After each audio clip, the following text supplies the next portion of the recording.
We will announce the Belgrade Declaration endorsed by most of the political parties and the political organizations that participated directly and indirectly by text in this Belgrade International Conference today. As the representative of the International Bureau of the New Communist Party of Yugoslavia, Aleksandar Janic will read the Belgrade Declaration. Thank you.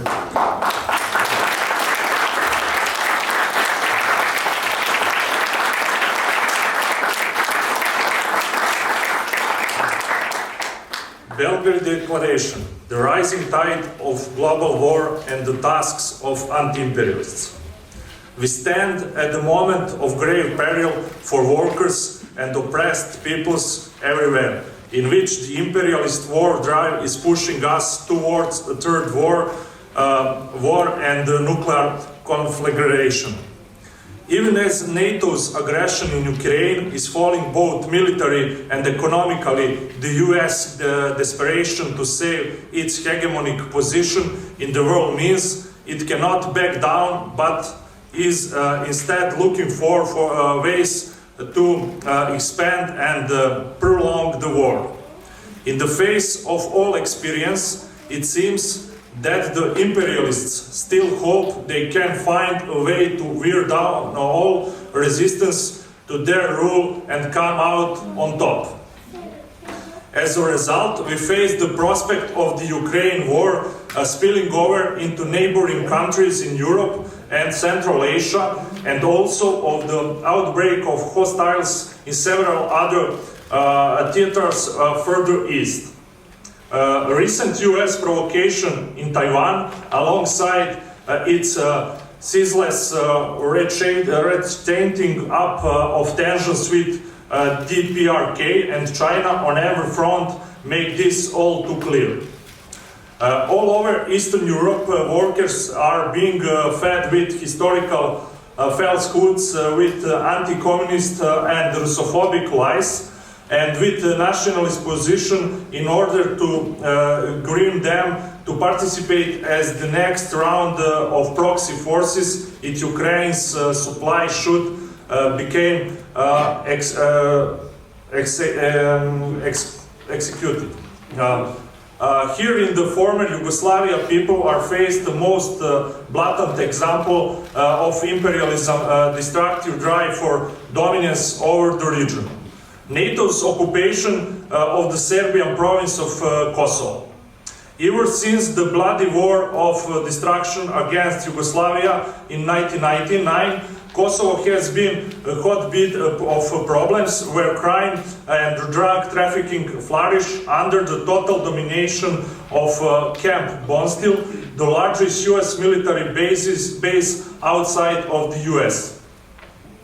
The conflict in Kosovo is being endlessly stoked, creating the potential for eruption at any time. Meanwhile, the puppet authorities of the so-called Republic of Kosovo continue to terrorize the remaining Serb population in territory they administrate. At this moment of historic importance, we, the undersigned parties, agree that the following essential points should be made clear to the masses of the world and should guide our anti-war and anti-imperialist work. The first, that the conflicts that have already or are threatening to break out are not isolated and local affairs, but are integral parts of the US drive to retain its global hegemony. The second, that the present war in Ukraine is not a result of Russian aggression, but of this Western imperialist drive to war, in particular the war drive of the US. The third, that the war really began when the US and its allies financed, armed and organized the fascist coup in Kiev in 2014, and that the Russian side, in its alliance with the peoples of the Donbass, engaged in a war of self-defense and national liberation against imperialist attack. The fourth, that the war drives against China and the DPRK are also a result of imperialist aggression, and that no matter who fires the first shot, if the threatened conflicts break out in Korea or Taiwan, those wars will likewise be wars of anti-imperialist self-defense and national liberation waged by the Korean and or Chinese people. The fifth, that Russia and China's ability to defend themselves and others does not indicate expansions, ambitions, or imperialist economics.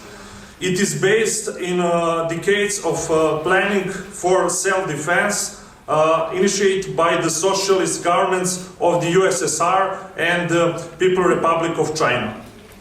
The sixth, that there is no economic data to justify characterizing China or Russia as imperialist. These are countries that do not live by super exploiting or looting the world. They do not put other countries into military, technological, or debt slavery.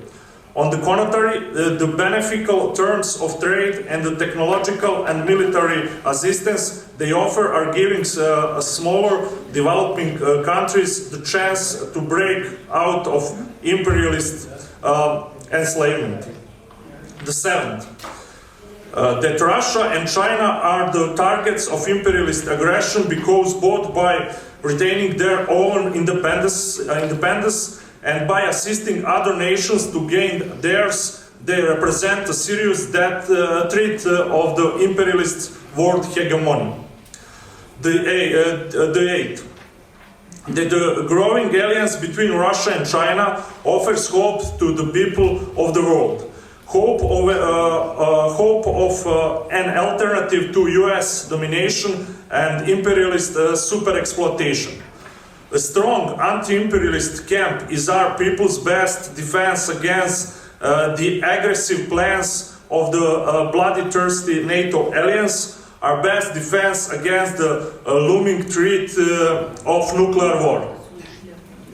The ninth, that anti-war activists must mobilize the masses in their countries for a campaign of active non-cooperation with the imperialist war effort aimed at sabotage NATO's war machinery in every way possible. We must refuse to fight in or assist NATO's arms, direct or proxy. We must refuse to transport NATO's men and material. We must refuse to allow NATO's bases to operate unimpeded on our territories. We must refuse to manufacture or supply NATO's armaments and other vital equipment. We must refuse to broadcast, print or distribute imperialist propaganda lies, and refuse to cooperate with imperialist trade and sanctions wars.